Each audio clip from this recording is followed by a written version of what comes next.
Howdy, civics class. It's Mr. Moran here. I want to give you a couple tools to help you ease into this executive branch. Okay, first, everything is not due at the end of the week.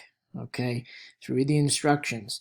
The first 3 pages, okay, are due at the end of the week. You read, answer some of the questions on a separate document.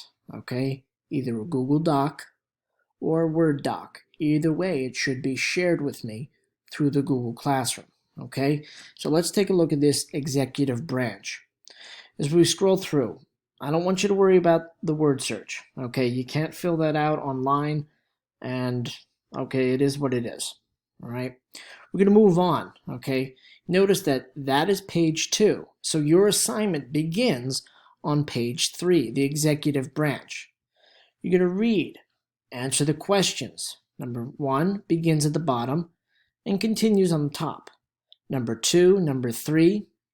Then we move on to the reading about the president, and it goes through all the way down to question number 4, which is on page number 5.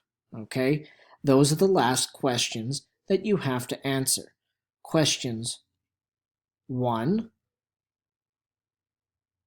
through 7.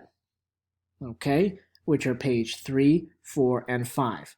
Please feel free to reach out to me, email me, send me a message on Remind if you need any help. Okay? Stay safe, stay well. I'll see you soon.